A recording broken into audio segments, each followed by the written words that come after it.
Hi everyone and welcome to our today's lecture on steroids or glucocorticoids. As many of you guys have inquired about the upcoming step 1 and step 2 CK courses, so I wanted to inform you all that there is an upcoming regular course for step 1 starting from 15th of January, and there is going to be a step 2 CK course, a semi-regular course in the beginning of February. There is going to be one rapid review course as well at the end of January. If you have any questions about it, and if you want to inquire about it and you want to enroll for it, you can shoot me an email, and that's the email address that you can reach out to. That is drmohammadtahir@gmail.com, or you can check on my website. That is drtherusmle.com, and you can get more details about it.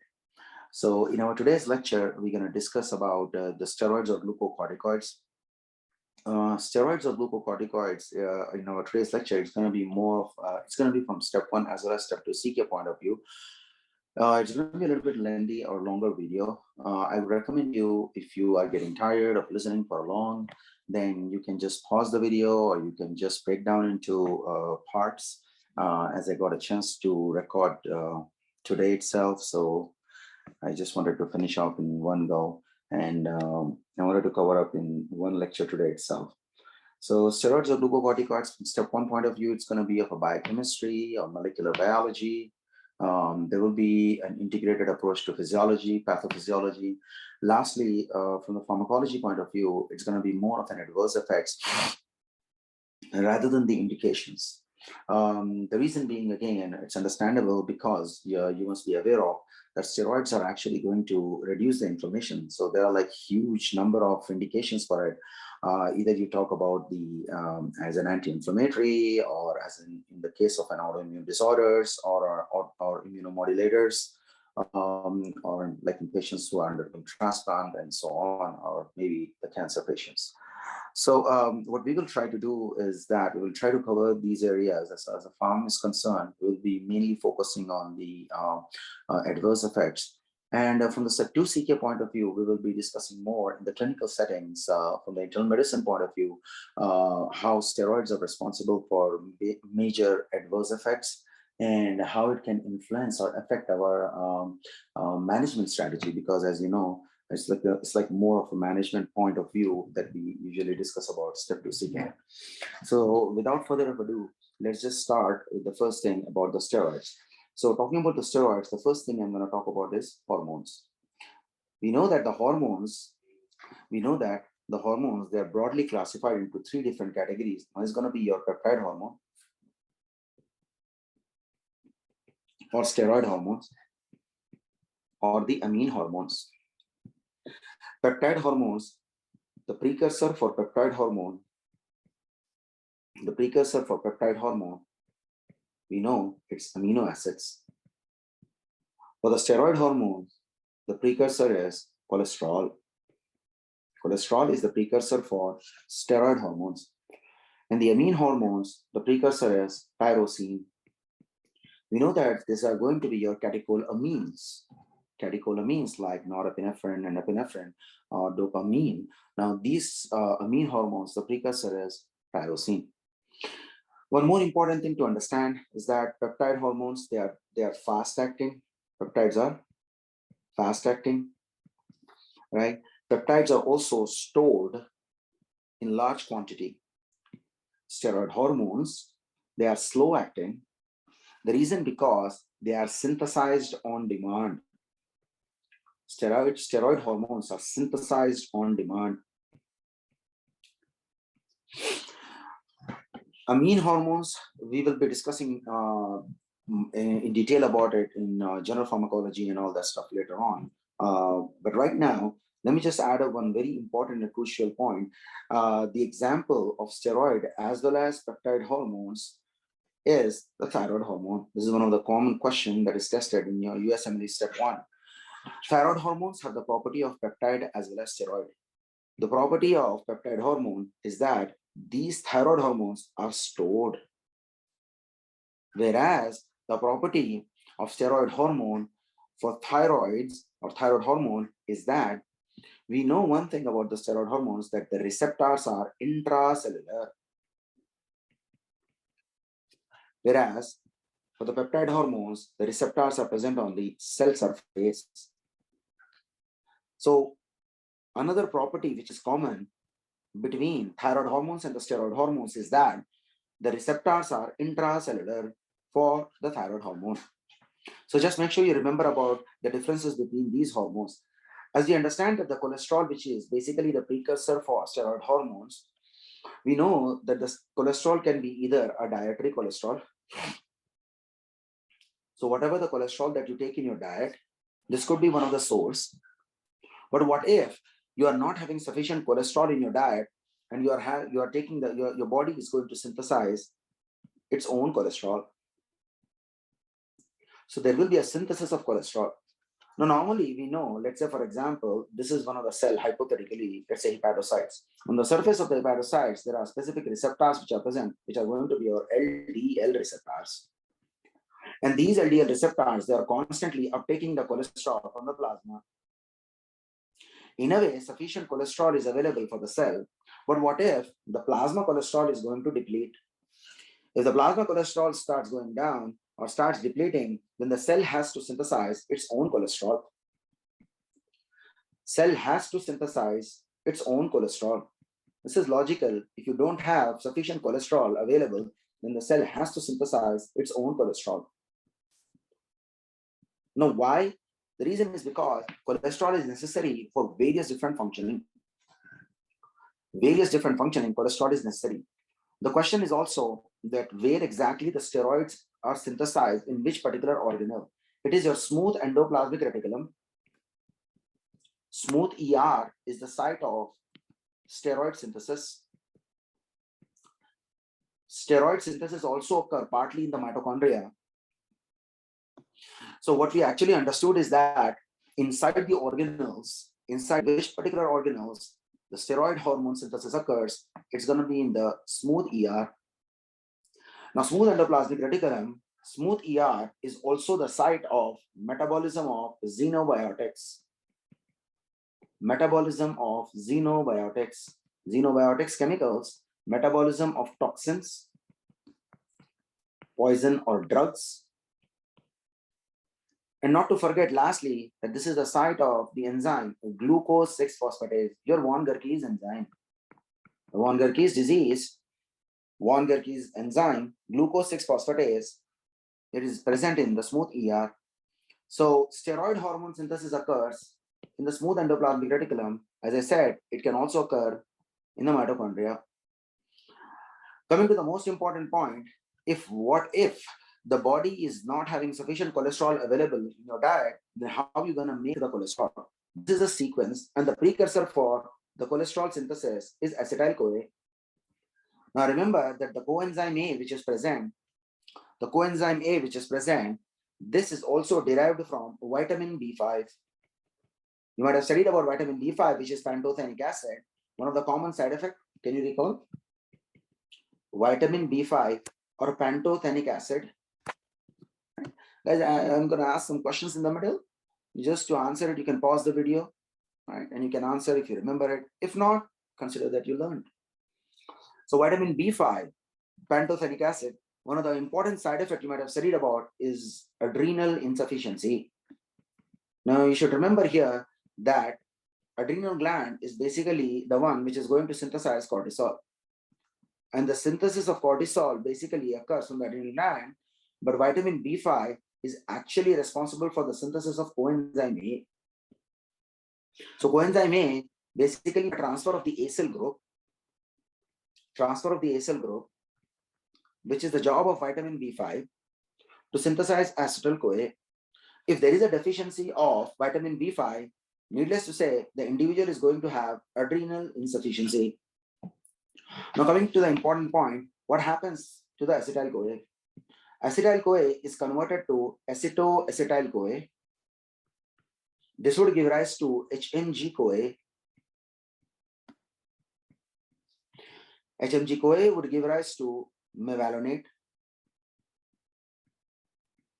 One of the very famous steps that you guys must be aware of. The enzyme that is HMG-CoA reductase inhibited by statins. Mevalonate is converted to farnesyl pyrophosphate. It is converted to PPF, farnesyl pyrophosphate, which gives rise to squalene. Squalene would give rise to lenosterol. And lastly, lenosterol would give rise to cholesterol. Lenosterol gives rise to cholesterol. The enzyme that is the most important one is your HMG-CoA reductase. HMG-CoA reductase. This enzyme is competitively inhibited by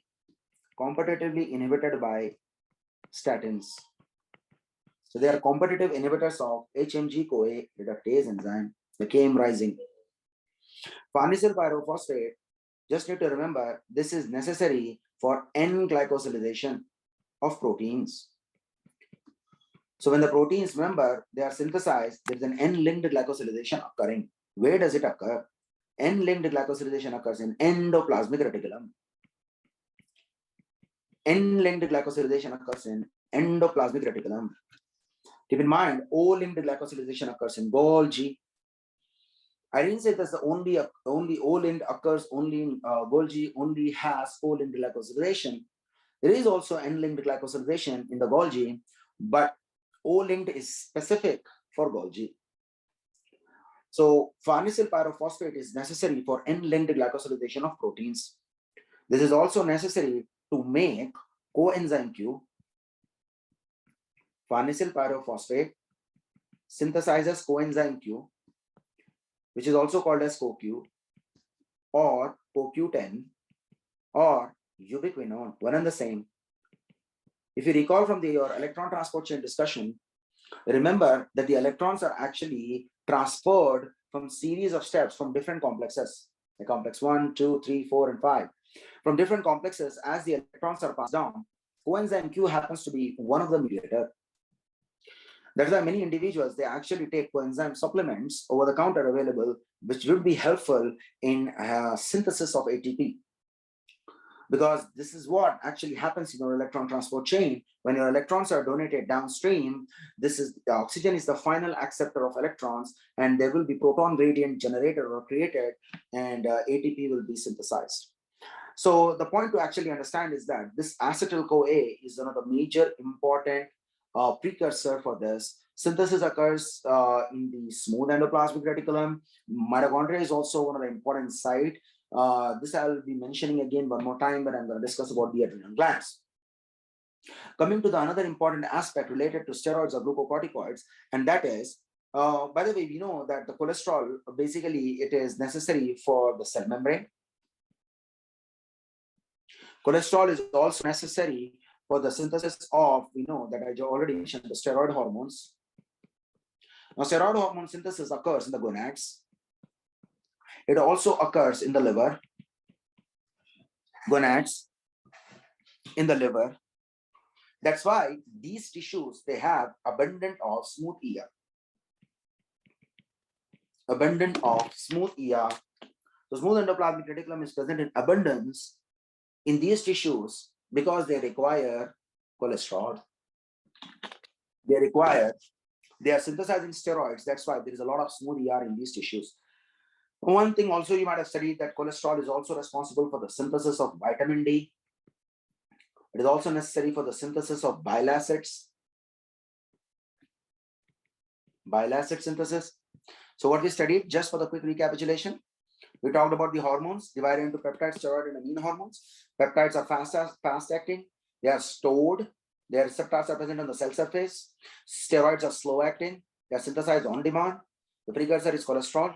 The receptors are intracellular. Commonality between steroid and peptide hormone, one common thing for one particular hormone, and that is the thyroid hormone.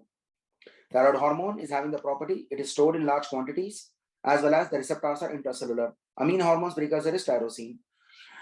Cholesterol can be taken up from the plasma itself, or the body has to synthesize its own cholesterol. Smooth ER is the site of synthesis of cholesterol, metabolism of xenobiotics, synthesis of steroids, metabolism of toxin, drugs, xenobiotics, and the most important hormone, that is enzyme, that is glucose 6-phosphatase. The precursor for cholesterol is acetyl-CoA. Acetyl coenzyme A is the precursor. Coenzyme A by acyl group transfer is vitamin B5. Deficiency of vitamin B5 can be associated with adrenal insufficiency. One of the important rate-limiting steps is HMG-CoA reductase, which is inhibited competitively by statins. Farnesyl pyrophosphate is necessary for end-linked glycosylation of proteins and coenzyme Q synthesis. Cholesterol synthesis-wise, when you talk about, it is synthesis occurring in various different tissues. Maximum amount of smooth ER is present in liver, gonads, adrenals. Cholesterol is also necessary for the synthesis of bile acids as well as vitamin D. Now, talking about the another important aspect related to the glucocorticoids or steroids is what is the sequence and how it is produced and synthesized. Starting from the first thing, and that is your HPA axis, which is your hypothalamic pituitary adrenal axis. The hypothalamic pituitary adrenal axis, this axis is basically CRH, POMC, ACTH, and a cortisol pathway. It means that corticotrophin releasing hormone or CRH, it is produced from paraventricular nucleus, PVN. This is the same paraventricular nucleus which is present adjacent to the third ventricles of the brain. You know that the third ventricle of the brain, it has paraventricular nuclei, and this is the same paraventricular nuclei which is responsible for the synthesis of vasopressin and oxytocin.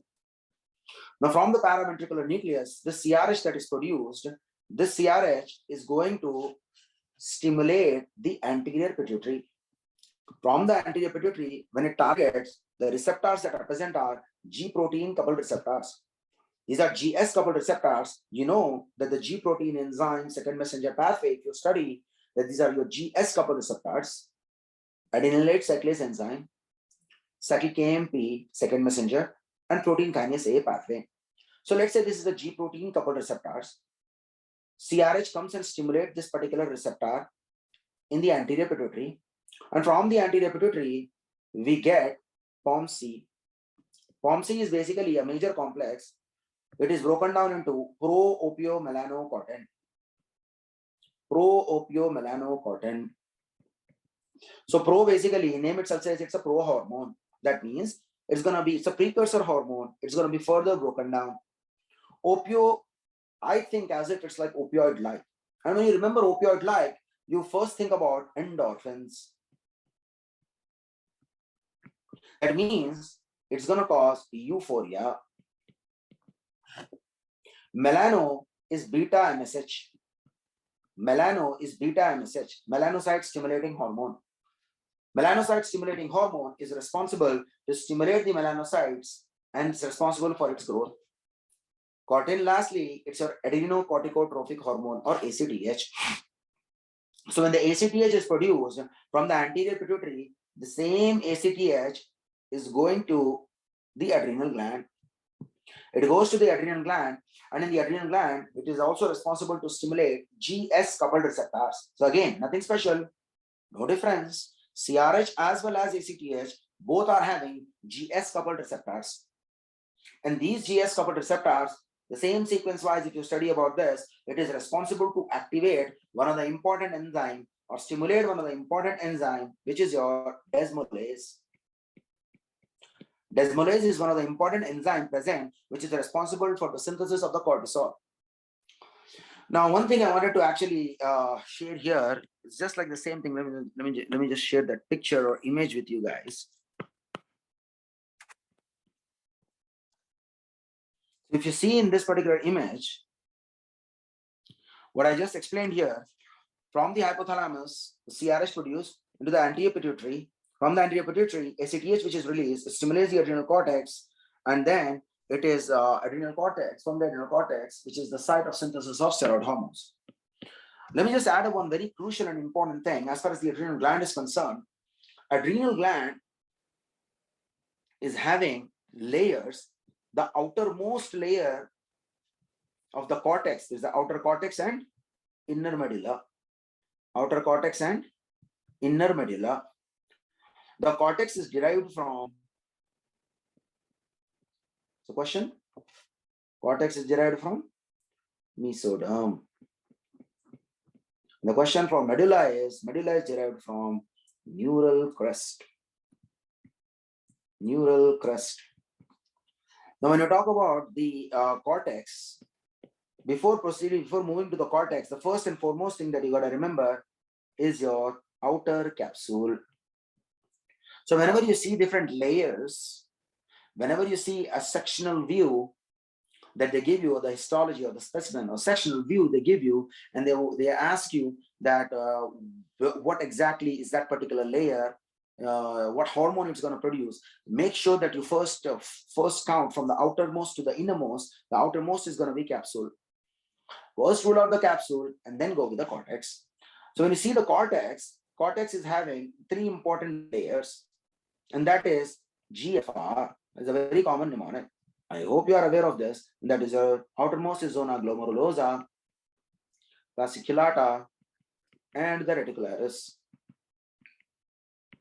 Glomerulosa, fasciculata, and reticularis. Glomerulosa is the site of synthesis of mineralocorticoid. I will explain you guys in a minute about it. Fasciculata is the site of synthesis of cortisol, the stress hormone of the body, and the major regulator or major feedback regulator of CRH as well as ACTH. The reticularis is the site of synthesis of DHEAS or androstenedione. Androstenedione or DHEAS, which is responsible to synthesize DHEAS, which is sulfated, and then androstenedione, and then lastly, the potent androgen, that is testosterone. We'll discuss about this in a while. One point I wanted to highlight, there is a question for this, and that is related to the fasciculata. The histology specimen of zona fasciculata is that it is having abundant of lipid content. So lipid content is very, very high. It has foamy appearance because of excess lipid, cholesterol and lipid. It has foamy appearance. Let me just share that image with you guys so that you can look into this. It has a foamy appearance. So as you can notice in this picture, the capsule is outermost, and then comes zona glomerulosa, and then fasciculata, and then reticularis, and lastly is the medulla. Aldosterone, cortisol, and androstenedione. Regarding the medulla, we will discuss about this in a while.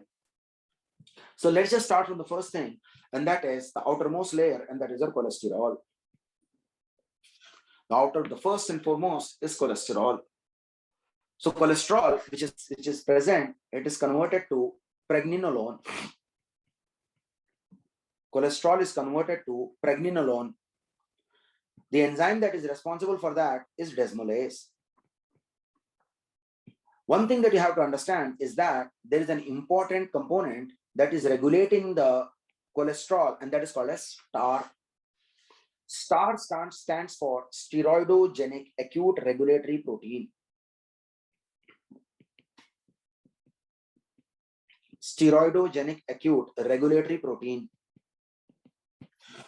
This STAR is going to regulate how your cholesterol will be present or available in the mitochondria or in the smooth ER for the synthesis of the steroid hormones.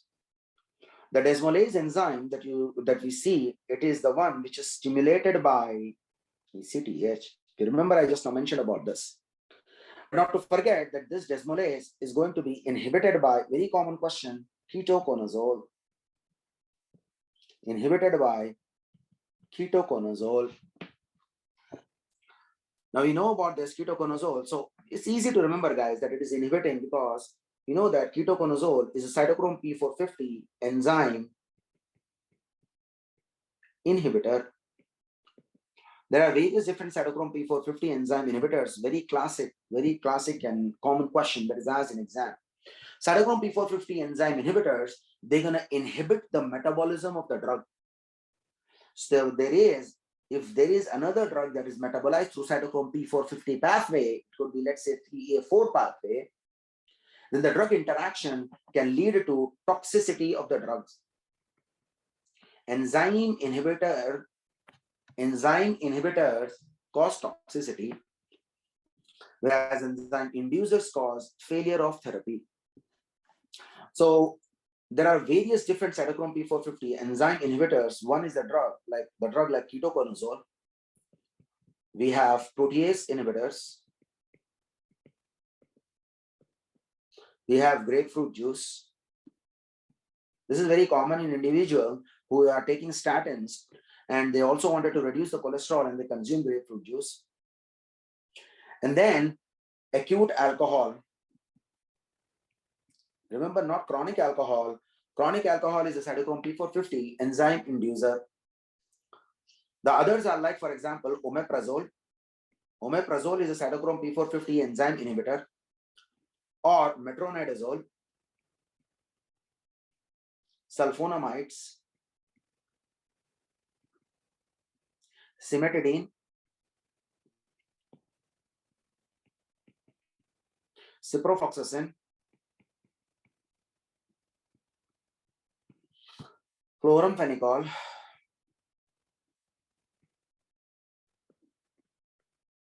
amiodarone,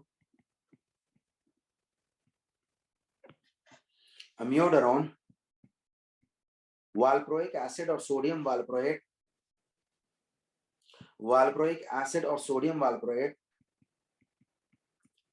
erythromycin, which is a macrolide. If you want, another one is also clarithromycin, but not azithromycin. That's why azithromycin is safer if there's a risk of drug interactions.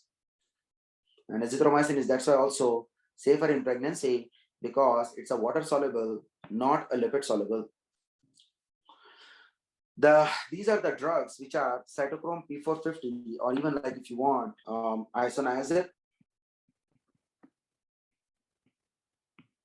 right? Isoniazid. Just for a quick recapitulation, what are the mechanism? Ketoconazole inhibits 14-alpha demethylase. Again, guys, you got to remember, not only for step 1, it is also important for step 2 CK. Mechanism of the drug is still one of the very hot topic. So you must know, when you study about any pharmacology drugs, you must know the mechanism of action of the drugs. Protease inhibitors, we know they are inhibiting the enzyme protease, nothing special, but we know that the HIV virus, when there is a proper replication that is going to occur, the replication of HIV occurs in the nucleus of cytoplasm.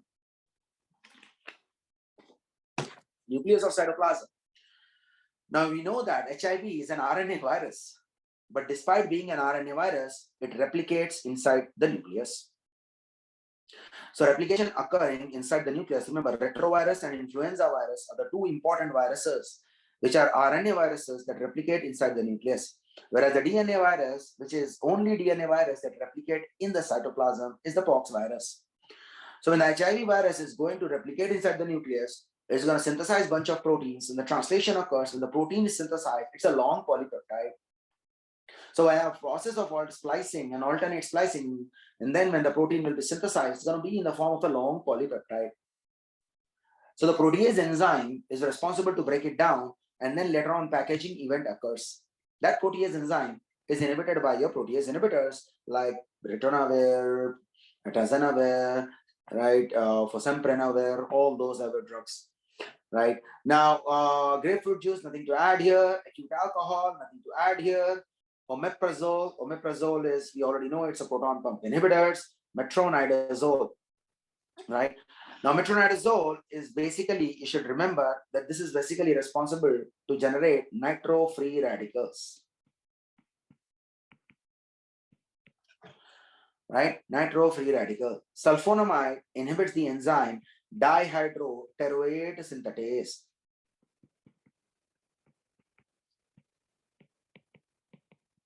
Now, basically, that's in the pathway of biochemistry. You might have studied about pyridine plus PABA that is going to give rise to dihydroteroic acid, and then this gives rise to dihydrofolic acid, and that dihydroteroate synthease enzyme, which is inhibited by dapsone and sulfonamides. Cimetidine, which is one of the H2 blocker. Ciprofloxacin, which is inhibiting DNA gyrase, that is topoisomerase. Chloramphenicol, this inhibits, it's a gray baby syndrome. Remember gray baby syndrome drug. Peptidyl transferase.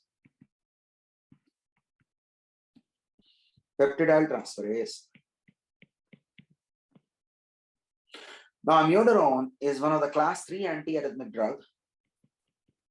But if you want to remember how amiodarone or which enzyme it inhibits, as it's a class of enzyme inhibitors, if you want to remember like that, then it inhibits the enzyme 5' deiodinase.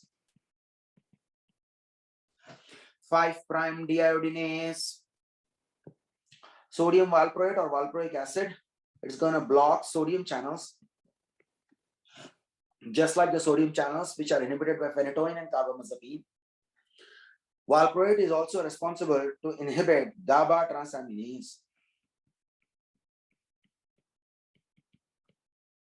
The same vigabatrin inhibits. Erythromycin or macrolides, they inhibit translocation. We know already they bind to 50S, but they inhibit translocation, just like clindamycin. Isoniazid inhibits mycolic acid. So make sure that you remember about what are the different mechanism of action of different drugs. So it's really, really high yield. Just make sure that you keep in mind, they're going to definitely test you with that. And you should keep in mind about what ketoconazole does. So ketoconazole is going to inhibit desmolase. Coming to pregnenolone is converted to progesterone. And this progesterone is shunted towards multiple different pathways. Progesterone is shunted towards multiple different pathways, either in the zona glomerulosa or zona fasciculata, or lastly, zona reticularis. Now, there are downstream signaling sequences that we need to remember. The glomerulosa is going to synthesize 11-deoxycorticosterone, 11-DOC. But to synthesize this 11-DOC, the enzyme that is necessary is 21-hydroxylase. Important. Regarding the congenital adrenal hyperplasia, hopefully in my subsequent sections, when I'm going to make the video about it, I will explain later on about it. But at present, right now, just remember that 11-DOC, which is synthesized, this 11-DOC, which is going to convert to corticosterone. And corticosterone is converted to aldosterone.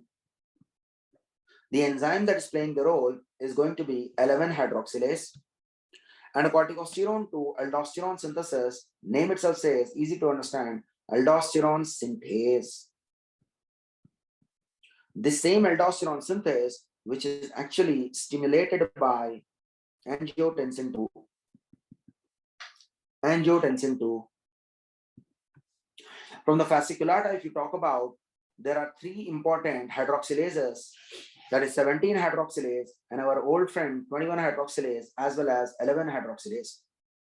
All these 3 hydroxylases are responsible to synthesize cortisol. Now remember, this cortisol is converted to cortisone. Now remember, cortisol is overall the most potent. There is one of the important questions, and that is the test that you do in individuals who are having decreased, if you want to check whether there is an insufficiency or adrenal insufficiency and all, the important drug is mityrapone.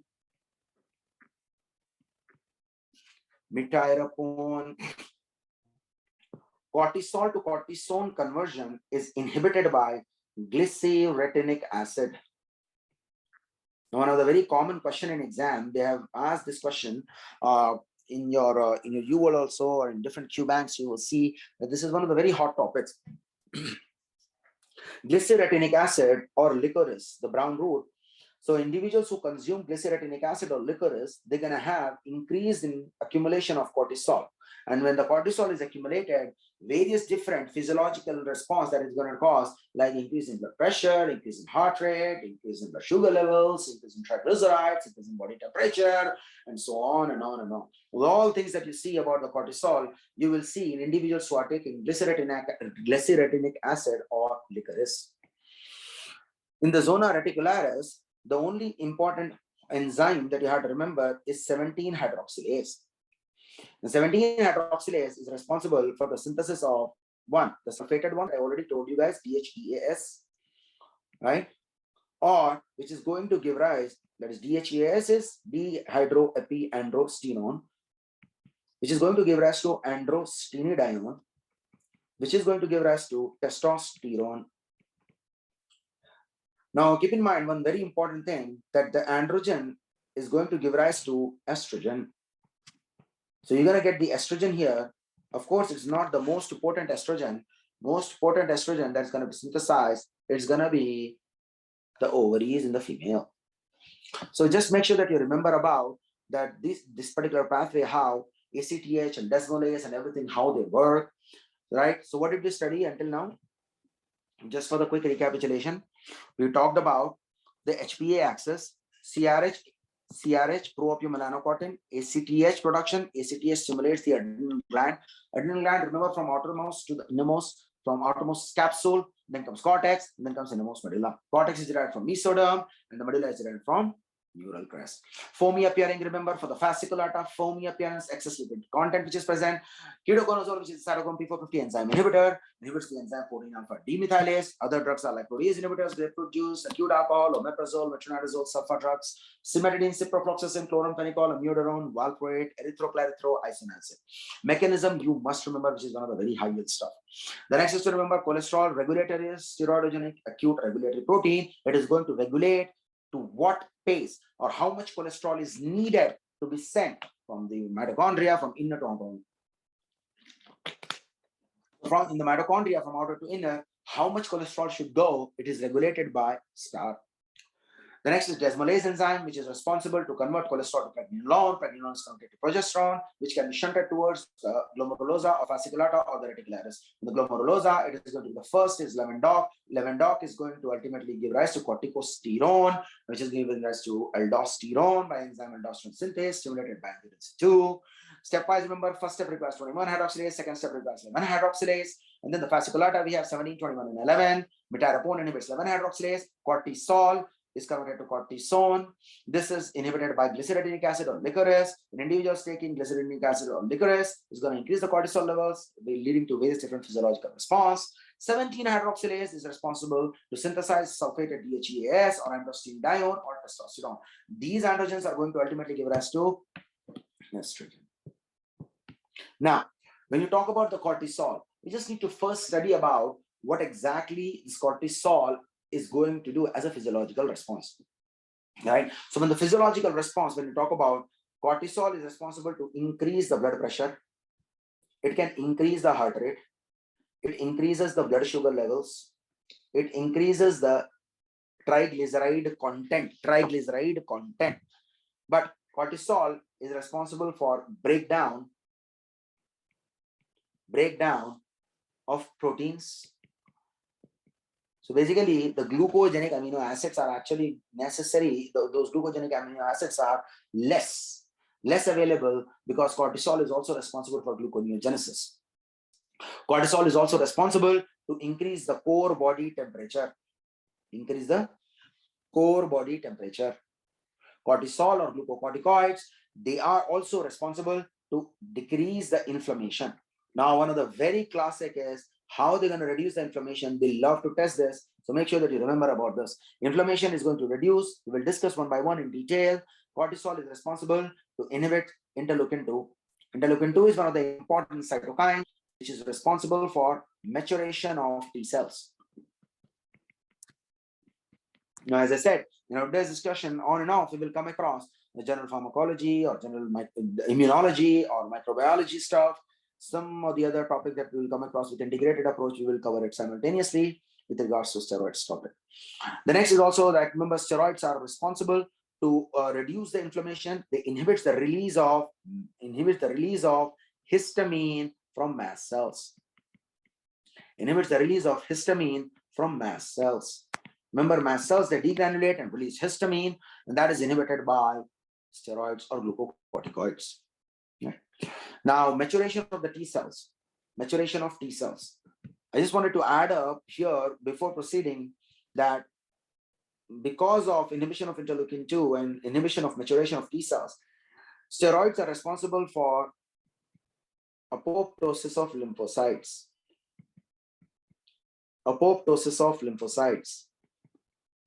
Steroids also cause apoptosis of eosinophils.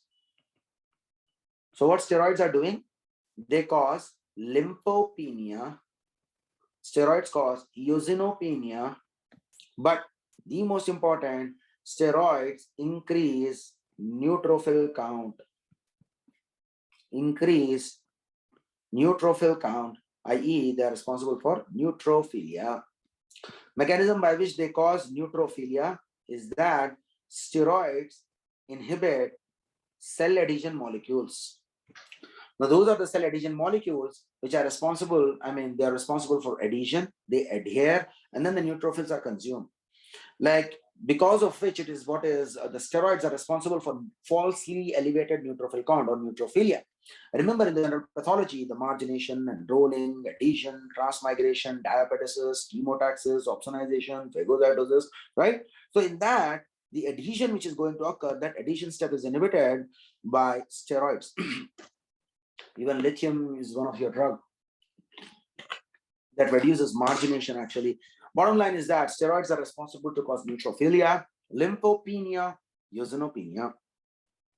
Next, steroids are responsible to reduce adhesion reduce the inflammation. Now, as far as the inflammation part is concerned, I'm going to discuss this in detail, but let's just start from the beginning first, right? And the first and foremost thing, how steroids can increase the blood pressure.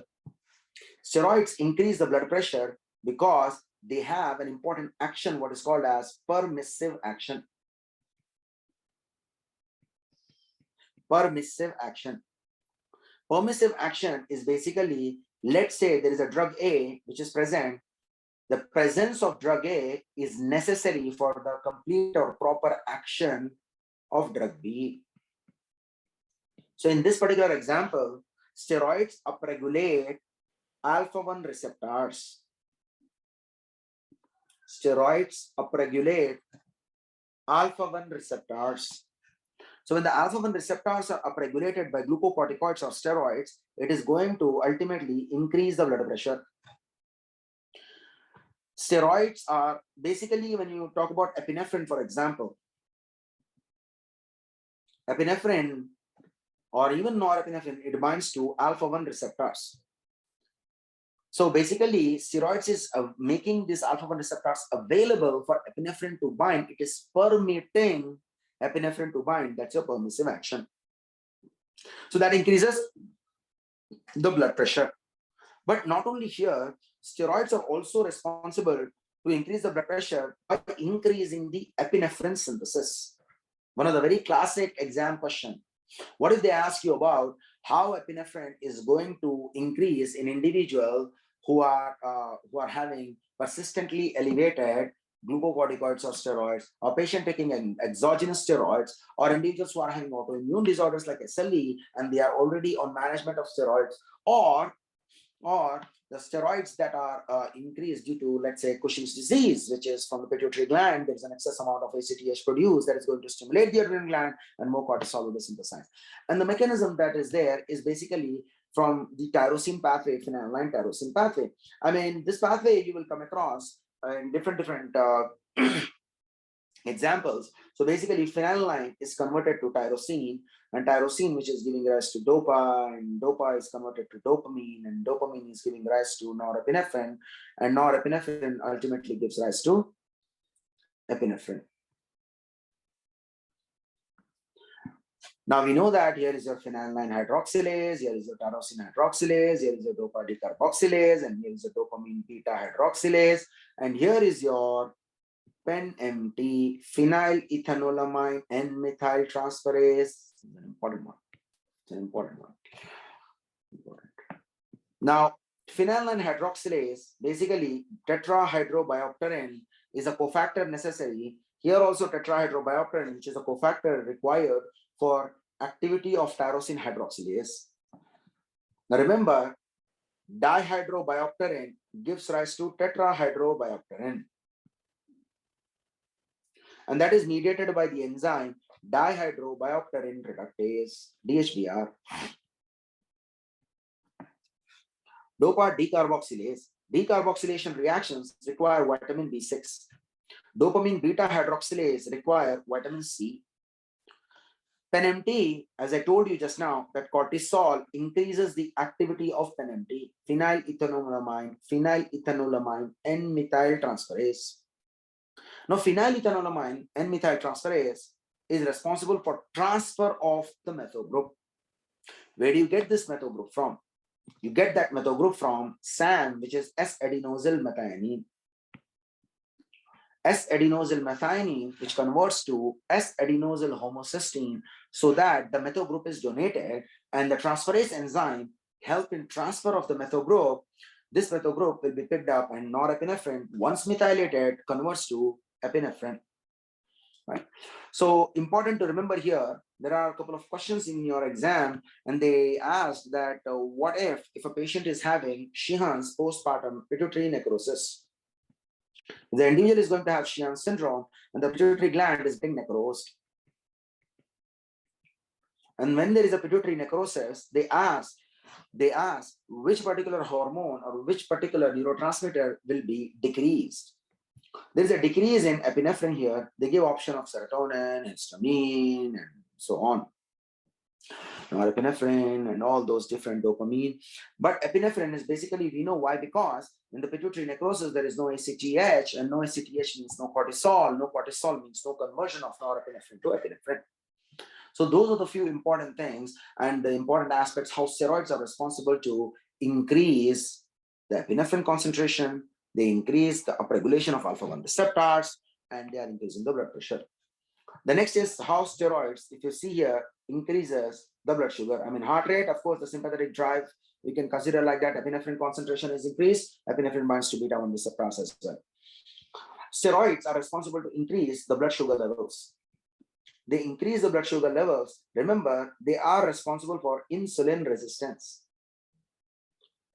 Some of the books, they refer it to as a diabetogenic effect.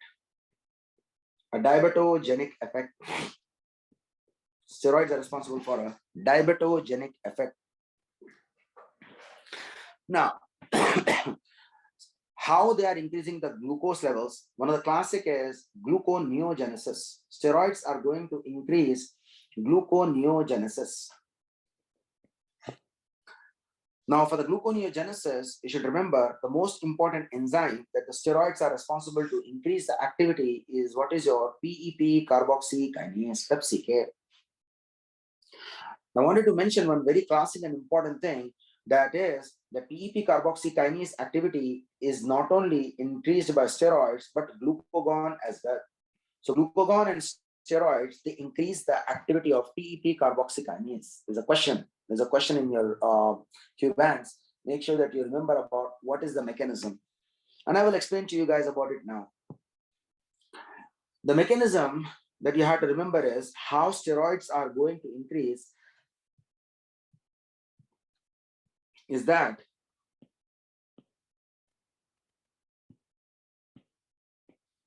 let's say, for example, this is a particular cell. Let's say this is a hepatocyte. The liver cell, which is responsible for gluconeogenesis. Remember that glucose is maintained, the plasma or the blood glucose level is maintained by liver. Liver is responsible to maintain the blood glucose levels. Two types of receptors, we're going to discuss about this. One of the very classic example that we will study today. This is the nucleus, let's say.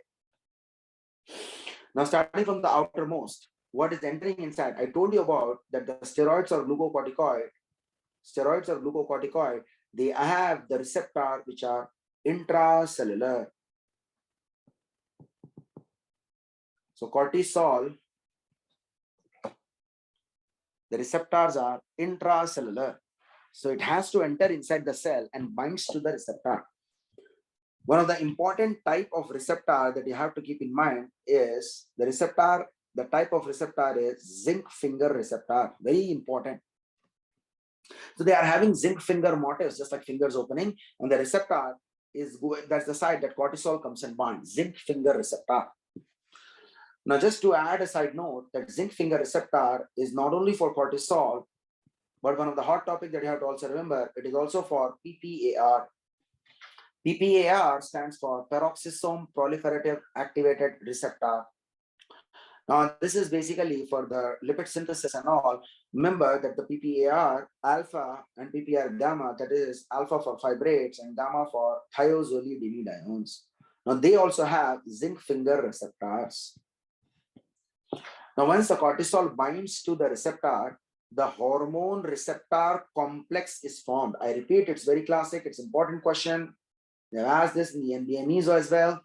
Hormone receptor complex that is formed. Hormone receptor complex that is formed. So let me just show you here what happens actually inside the nucleus. Let's say this is the gene. The genetic material, which is basically inside, this is, let's say this is the gene expression for, which is going to occur for PEP carboxykinase. I already mentioned about PepCK. But to remember here one more, that this cortisol, zinc finger receptors, these are going to migrate, this complex is going to migrate inside the nucleus. And it binds to glucocorticoid response elements. It's not your GRE TOEFL, it's a glucocorticoid response element. So the hormone receptor complex, it is going to bind to GRE. And in a way, it is responsible to enhance the gene expression of PEP carboxykinase. Next. The next is, basically, remember the cortisol, zinc finger receptors, these are your glucocorticoid response elements binding. Right? Now, the next is the receptor that is present on the surface of the cell. The cell surface receptors, which we are going to talk about right now, is for glucagon. So let's say there is a glucagon molecule that is going to come and bind on the surface of the receptors. So as the glucagon binds, glucagon is not having a zinc finger, it has a leucine zipper. Leucine zipper. Now, we know that the G protein coupled receptors, that cyclic AMP second messenger system path, that you know about this, right?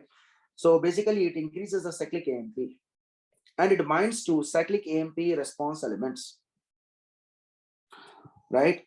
When it happens, when there is an increase in activity of protein kinase A, this cyclic AMP response elements binding protein is going to migrate inside the nucleus, and inside the nucleus you are having CRE, that is cyclic AMP response elements. Now either you talk about GRE or CRE, they are increasing the activity of PEP carboxykinase. And your PEP carboxykinase, the gene expression occurs, transcription, translation, protein, that is the enzyme PEP carboxykinase protein is synthesized, now it is released, and this PEP carboxykinase is responsible to convert oxaloacetate to phosphoenol pyruvate. This is one of the classic steps in gluconeogenesis, oxaloacetate to phosphoenol pyruvate. Now, one important thing also to remember, that this is a question, this requires a GTP. So a GTP is consumed, which is converted to GDP. Remember, GDP can convert back to GTP. GDP can convert back to GTP. It is recycled. Question is asking from where you get this GTP. You get this GTP while conversion of succinyl-CoA to succinate. Remember, this is one of the classic important steps just before the complex 2, of electron transport chain, that is FADH2 synthesis.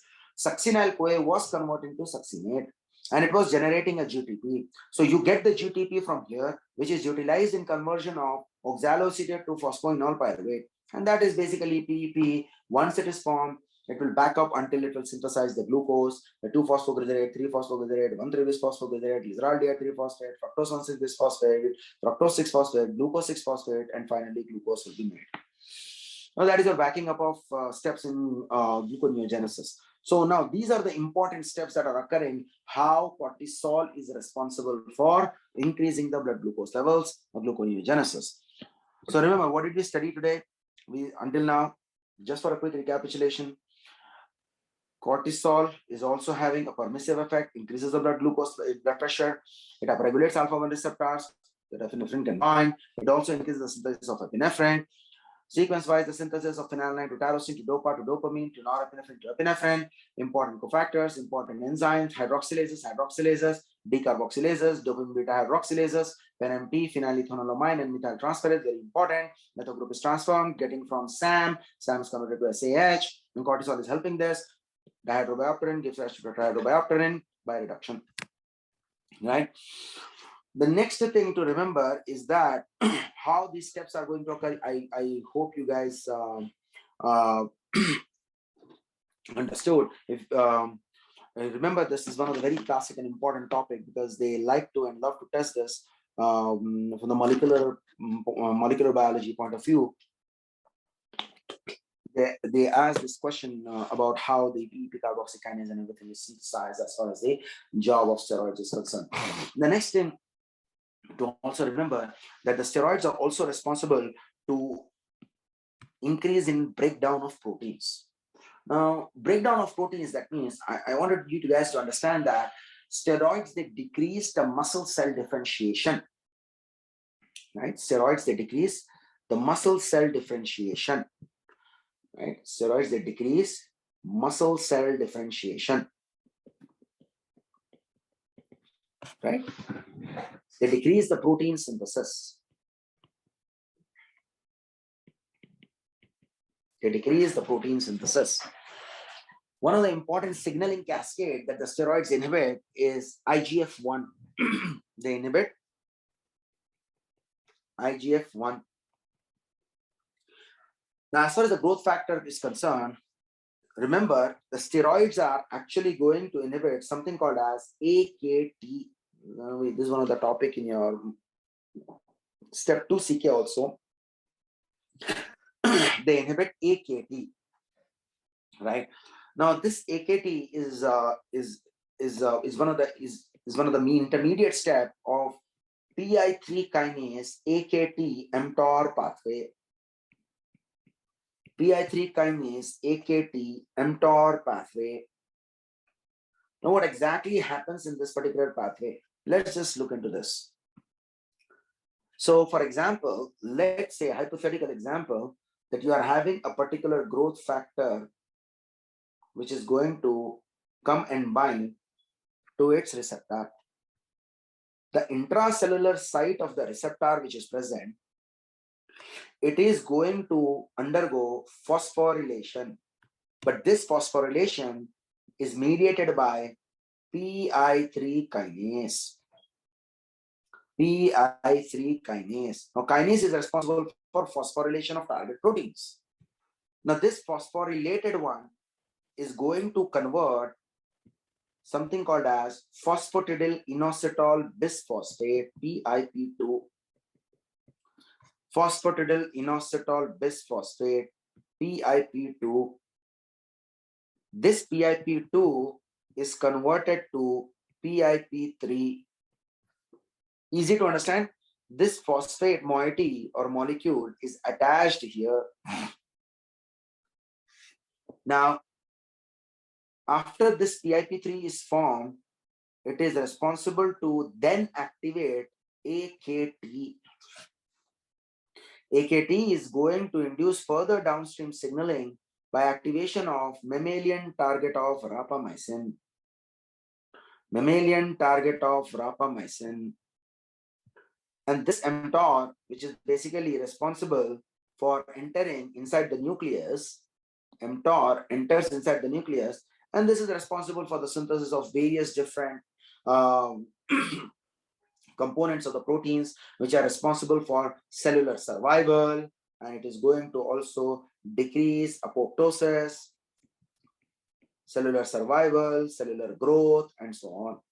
So what steroids are doing is that they inhibit this AKT. So the growth of the cell is also going to be hampered.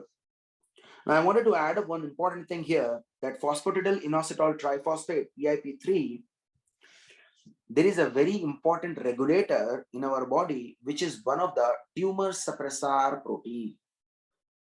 The tumor suppressor protein, which is present here, is what is called your phosphatase tensin homolog, P10. Phosphatase tensin homolog, P10. This phosphatase tensin homolog, it is simply converting this PIP3 back to PIP2. That means it is making it inactive. Bottom line is that it is inhibiting the growth of the cell. It is inhibiting the survival of the cell. Now, it's a tumor suppressor. That means there shouldn't be an unregulated growth of the cell, or unregulated differentiation of the cell should not occur. Imagine if there is any sort of mutation that occurs in the P10, if there is an inactivating mutation of P10. If the P10 is getting inactivated, then there is an increase in growth of the cell that can lead to cancers. So what type of cancers? The cancers are prostate,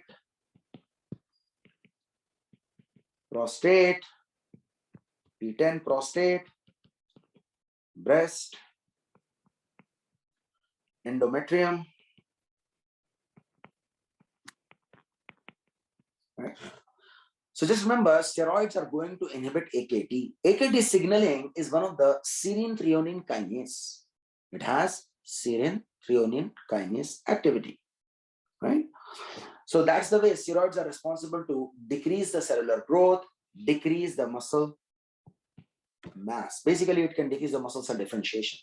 That's why steroids are also associated with myopathy. Now, this is one of the very important questions in step 1 as well as step 2 CK. How steroids can cause myopathy. Remember, the two important things that we're going to check for is what is the erythrocyte sedimentation rate and the creatinine kinase. We should also remember about statins can cause myopathy. We can have a hypothyroid myopathy.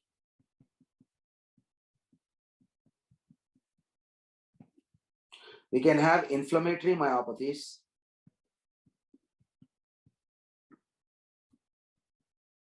Or we have polymyalgia rheumatica. Now, these are the very important examples that are frequently tested. You must remember about what exactly happens here.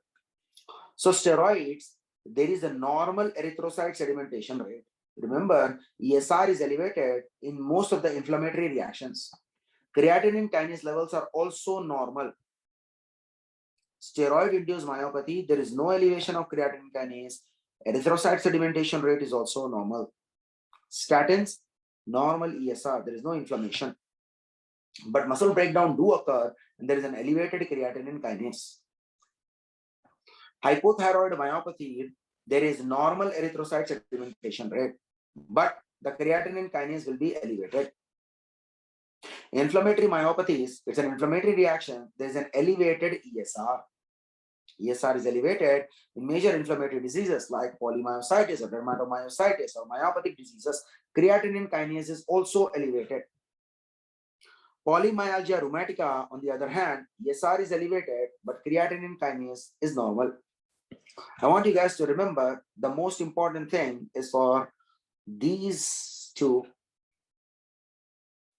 The reason being, again, because polymyalgia rheumatica, when you study about, this is associated with giant cell arteriitis. So we know there is an inflammatory reaction, there is an elevated ESR, and there is also increase in creatinine. There is a normal creatinine kinase because muscle breakdown does not occur here.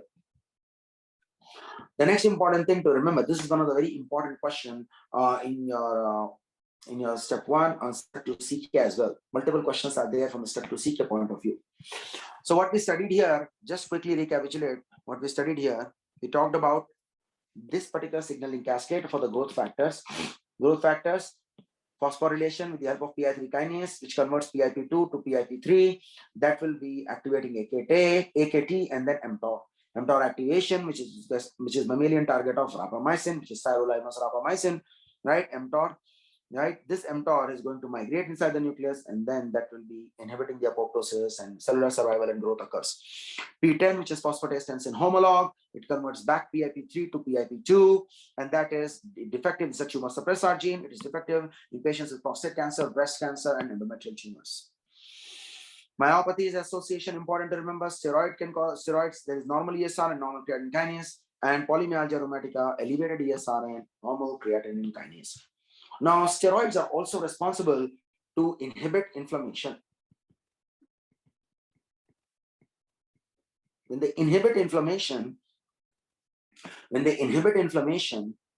They are responsible to inhibit interleukin 2. Most important thing to understand that cytokine synthesis is reduced. Cytokine synthesis is reduced. Now, how does it occur? This brings us to a discussion in our microbiology. You might have studied about the microbiology, the important steps. Let's say, for example, this is a gram-negative organism, hypothetical example. And this is our favorite macrophage.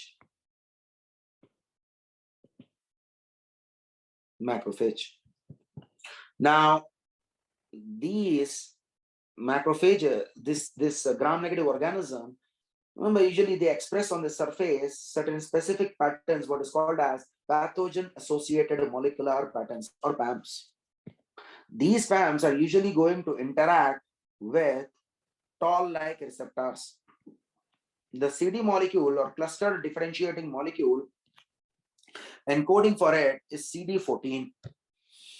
So CD14, which is present, these toll-like receptors, they are searching for pathogen-associated molecular patterns.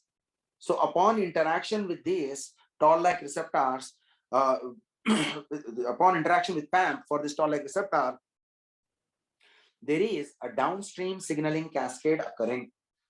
The most important is activation of something called as an enzyme, phosphatase.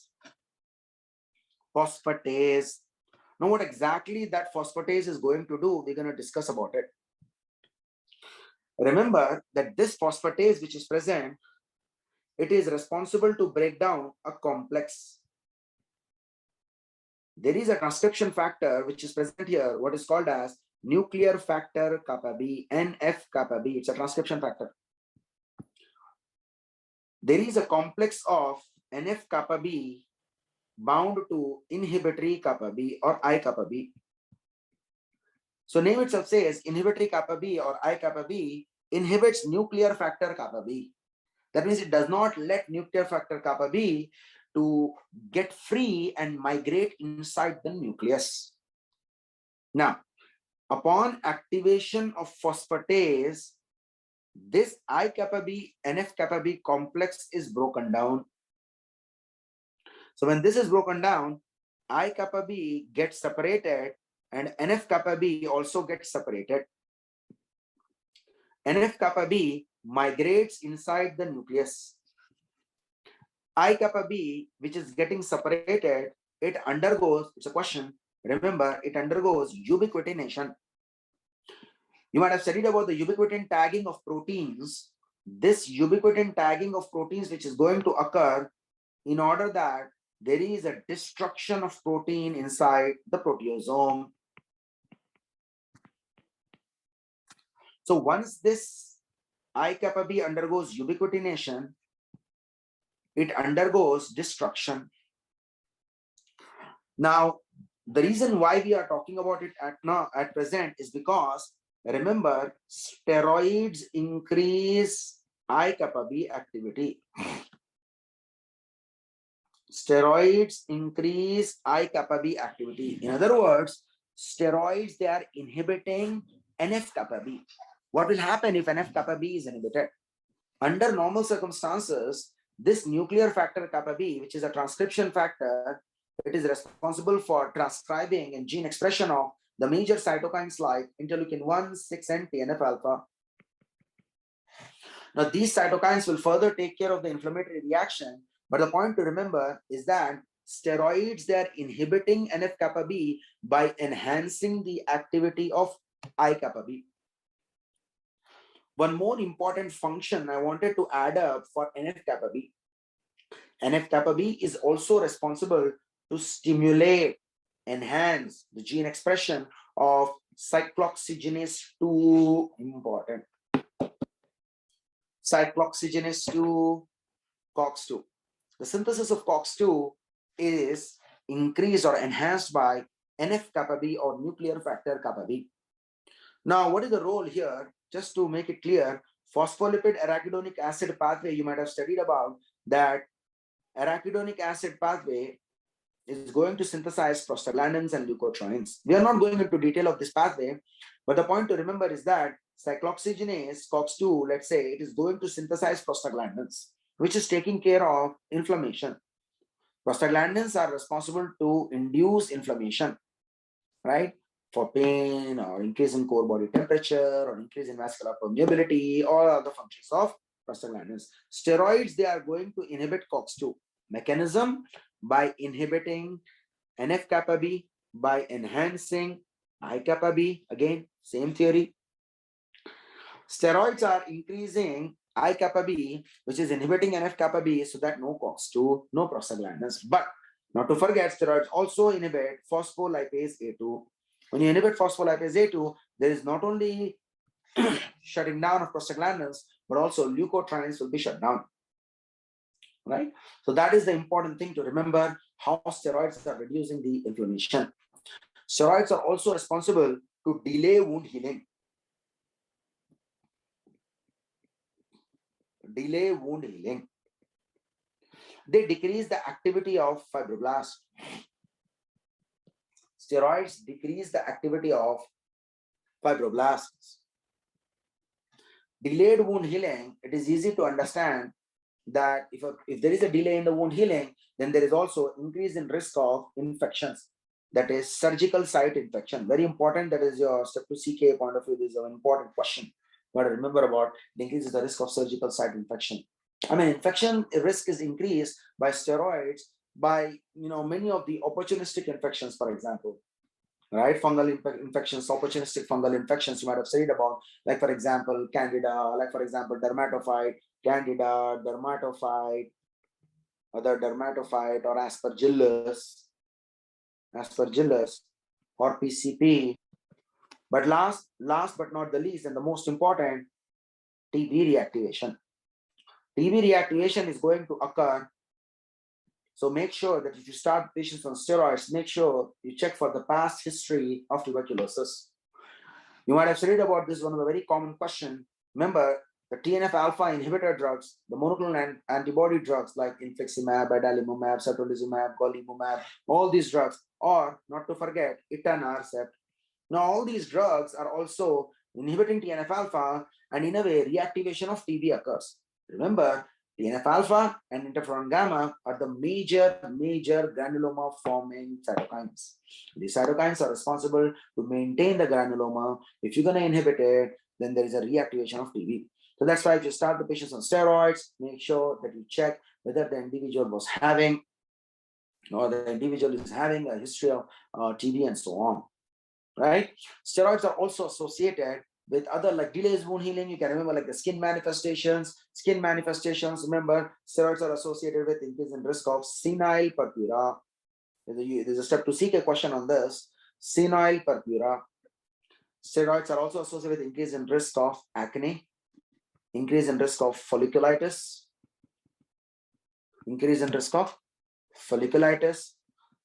thinning of the skin occurs, because again, we know the skin is becoming very thin because there is no sufficient fibroblast activity, and there is also, it is going to interfere with the maintenance of the epithelium and the skin, collagen synthesis and all, right? Steroids are also responsible for psychosis. I mean, there's a long history, long list that we can actually add on the side effects and the complications associated with steroids.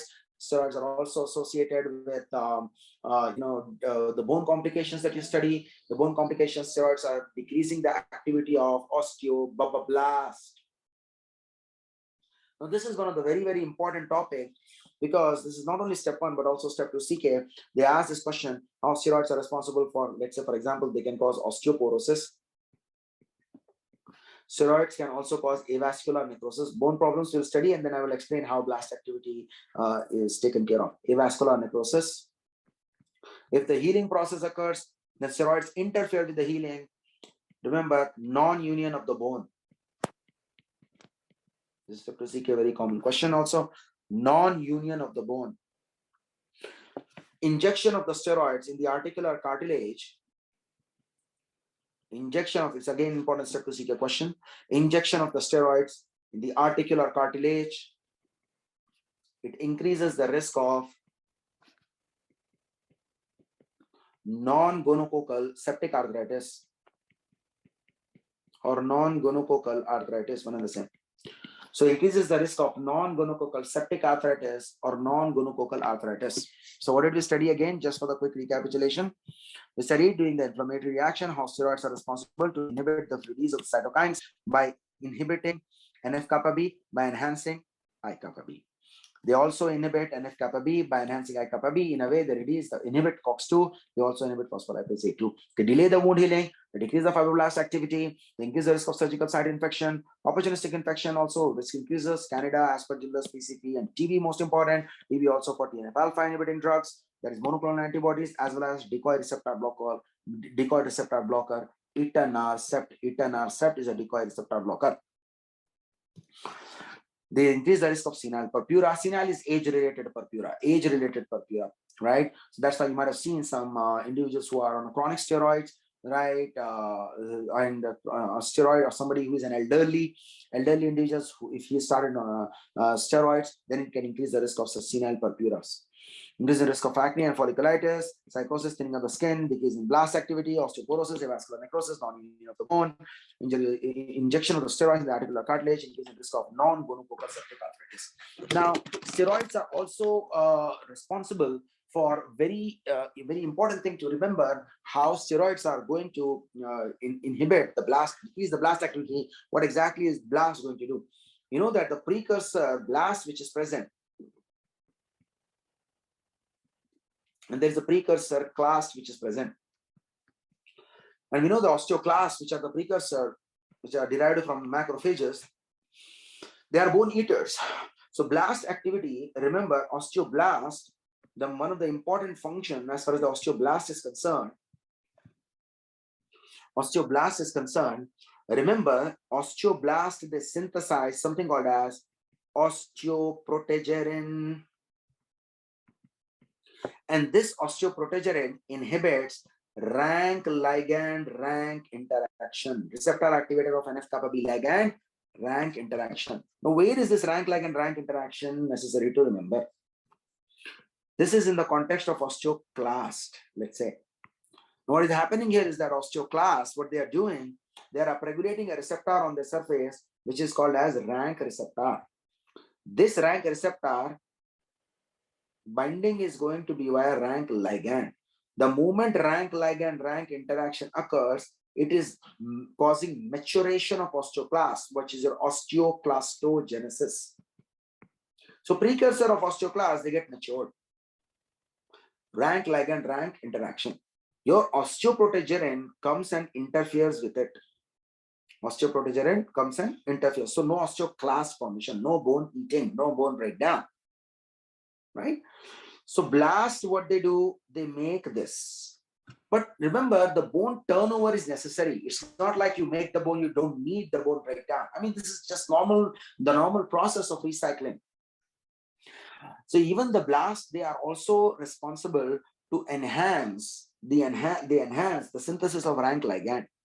But the most important thing, as we were talking about it, if the blast activity is inhibited, basically steroids induce apoptosis of osteoblast. In a way, there is a less blast activity, decrease in strength of the bone. In a way, there is also increase in risk of fractures. This is also associated with osteoporosis. I told you also avascular necrosis, non-union of the bone. These are all complications associated with glucocorticoids or steroids. Now, eye complications are also necessary to remember. Steroids are also responsible for cataract. Steroids can also cause glaucoma. Now, opacification of the lens, what is cataract? But glaucoma, which is basically associated with increase in intraocular pressure, they decrease the uveoscleral outflow. Now, this is literally opposite to one of the important drug, latanoprost. Latanoprost. This drug is PGF2 alpha analog. Latanoprost. This is opposite to latanoprost. Latanoprost was used in glaucoma. It increases uveoscleral outflow. So steroids, they inhibit this drainage. In a way, the intraocular pressure is going to increase. right? Now, from the step 2 CK point of view, there are a few more important potential side effects and complications that we see in individuals who are taking glucocorticoids. Steroids are also basically endogenous glucocorticoids, which are, if they are produced excessively, this is also associated with something called as hypermetabolic syndrome. Steroids can cause hypermetabolic syndrome. Very important point. Hypermetabolic syndrome. Hypermetabolic syndrome usually occurs in individuals who are hospitalized due to, let's say, burn injury, or let's say electrical injury.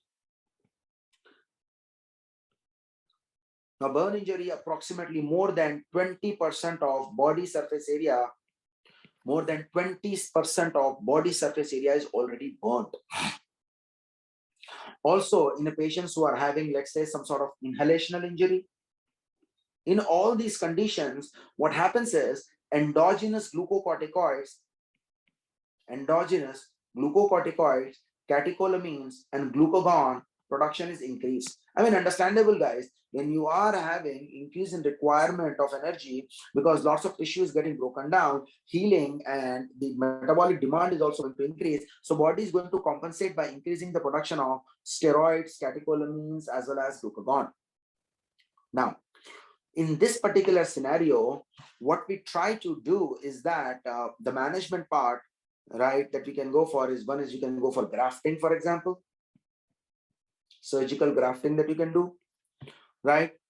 You can also give this patient antibiotics, right?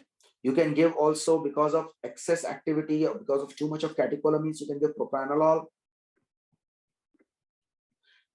Propranolol can be given, right? You can give fluids to the patient, but most important that you should also remember, you can give anabolic steroids, anabolic growing anabolic steroids can be given. One of the common anabolic steroid that is given in such condition is what is called as oxandrolone. This is exclusively a step 2 CK point discussion. My step 2 students who are preparing for step 2 CK, it is helpful for them. Oxandrolone, anabolic steroids that can be given. Steroids also increase the risk of stress-induced ulcers in hospitalized patients. In hospitalized patients, increase the risk of stress-induced ulcers in hospitalized patients. So patients who are hospitalized, more likely they're going to have these particular complications. The last thing that you also need to study about how steroids are going to affect our regulation of the thyroid hormone, as well as how steroids are going to affect the liver, and at the level of the liver, what they're going to do. So in the liver, steroids are responsible for increase in risk of cholestatic jaundice. Cholestatic jaundice. Steroids also cause increase in risk of hepatic adenoma, very important. Remember OCPs and all. Steroids, hepatic adenoma. Common question is individuals who is an athlete. Somebody who is an athlete, they are taking this exogenously steroids. You know that the athletes, they usually take this steroids to increase the growth of the muscle. Those are anabolic steroids. And anabolic steroids, when they take, what usually happens is this will be associated with HPA axis suppression. Now, this HPA axis suppression occurs, very important. For step 1, it is important that HPA axis suppression occurs. For step 2 CK, it is important to know how much duration. HPA axis suppression does not occur if somebody is taking steroids for less than 3 weeks. Less than 3 weeks, if somebody takes glucocorticoids or exogenous steroids, HPA axis suppression does not occur. More than 3 weeks, yes. More than 3 weeks, HPA axis suppression can occur. Usually, this HPA axis, which is suppressed, it can go back to normal within 6 to 12 months. It takes 6 to 12 months to go back to normal for this HPA axis. Very important. Now, when an individual is going to withdraw the steroids, HPA axis suppression occurs, right? Steroid somebody takes, he withdraws. Less than 3 weeks, no problem. More than 3 weeks, HPA axis suppression occurs because the gland forget that you have to produce steroids. You're going to gradually taper the dose. You cannot abruptly stop giving steroids to the patients who are taking for maybe a month or 2 months. Another thing is that when the glucocorticoids or steroids are, withdrawal of the steroids, with withdrawal, there is one very important question. Steroid withdrawal also increases the risk of psoriasis. And this is one of the questions there in your step to CK, how steroids are associated with withdrawal can be associated with psoriasis and those complications. So just remember about how HPA axis suppression. Now, regarding the pathology part, in our next section, in the next videos, we will discuss about it, how this different Cushing's disease or Cushing's syndrome or the manifestations that you see secondary to either the endogenous or ectopic production of ACTH, and how different tests that you're going to do, right, or dexamethasone suppression tests and everything, we're going to discuss in our pathology section later on, and I'm going to make another section video. But at present, right now, just remember, this is a very important thing. So the last thing that you have to remember is steroids are also associated with something called as euthyroid 6 syndrome. Euthyroid 6 syndrome. Now, the euthyroid 6 syndrome is also called as low T3 syndrome. Important. It is also called as low T3 syndrome. Now, today in our session, I told you about this, that the peripheral conversion, which is occurring via 5' deiodinase. T4, which is the most abundant thyroid hormone, is converted to the active thyroid hormone, which is T3. This is also going to generate an inactive compound called reverse T3. The enzyme that plays the role is what is called as 5' deiodinase. And this 5' deiodinase enzyme is inhibited by steroids. It is also inhibited by, today I told you, amiodarone. Propylthiouracil also inhibits, or propranolol also inhibits this 5' deiodinase. Now, right now, what we are talking about is steroids. Steroids can cause euthyroid 6 syndrome. In euthyroid 6 syndrome, there is normal T4, there is a normal TSH, there is elevated reverse T3, but decreased T3. The active form of thyroid hormone is T3. Normal T4 and normal TSH. Because of normal T4 TSH, we say it's a euthyroid state. So euthyroid 6 syndrome, right? Right. So sometimes in the questions they mention that somebody who's an athlete, he's taking a steroid, and when he takes a steroid, what happens to the thyroid? Now you see, athletes, again, I told you about the athletes, what happens. The steroids can withdrawal can cause HPA axis suppression, and that can be associated with hypogonadism. So testicular atrophy occurs in an athlete, okay, right? So primary and secondary hypogonadism can occur. Hypogonadism can occur, right? So testicular mass is going to decrease, testosterone, level of the testosterone can also decrease, because body doesn't need to produce the endogenous testosterone when already somebody is taking an exogenous sufficient steroid is taking. So by feedback, it does have the activity on the receptor of testosterone. Just like testosterone binds, steroid also goes and binds to those receptors, and this can suppress the HPA axis, and this can lead to testicular atrophy. So somebody who's an athlete, he's taking this steroid exogenously. Steroid inhibit they increase gluconeogenesis. They utilize the amino acids, the glucogenic amino acid. So this can also decrease thyroid binding globulin. So this can decrease the bound T4, right? This can also decrease the total T4. Right? But the free T4 is not affected because it gradually decreases the synthesis of thyroid bonding globulin. So those are the few important points that we studied. Let's just go through last quick recap for what we studied. We talked about steroids delay wound healing, decrease the fibroblast activity, opportunistic infection, already discussed about this, osteoporosis, avascular necrosis, non-union of the bone, injection of the steroid in the articular cartilage, increase in risk of non-gonococcal arthritis. Remember, they are going to inhibit the blast activity by inducing apoptosis. Mechanism, we discussed about this. Blast is synthesized osteoprotegerin, which inhibits rank ligand-rank interaction. Rank ligand binds to rank receptor that will help in maturation of osteoclast that causes osteoclastogenesis. Steroid cause cataract, they cause glaucoma, increase in intraocular pressure. The mechanism by which they increase the intraocular pressure is literally opposite to latanoprost. They decrease the uveous fluid outflow. Steroids are associated with hypermetabolic syndrome. Endogenous steroids production is increased. Individuals having burn injury, electrical injury, or inhalational injury, and that's why the patient is going to have more steroids, more catecholamines as well as glucagon. Ideal management is grafting, surgical grafting, antibiotics, propranolol, fluids, anabolic steroids like oxandrolone. High risk of stress-induced ulcers in hospitalized patients, increase the risk of jaundice and hepatic adenoma, HPA axis suppression, primary and secondary hypogonadism. Remember, HPA axis suppression, less than 3 weeks, nothing happens. More than 3 weeks, you can see HPA axis suppression. It goes back to normal within 6 to 12 months. High steroids withdrawal, increase in risk of psoriasis. It is also responsible for euthyroid 6 syndrome, which is a low T3 syndrome. It inhibits the peripheral conversion of T4 to T3. This is also by other drugs like amiodarone, propylthiouracil, propranolol, and steroids. Okay. Remember, normal T4, normal TSH. So that would be for today's lecture for steroids. I hope this was helpful.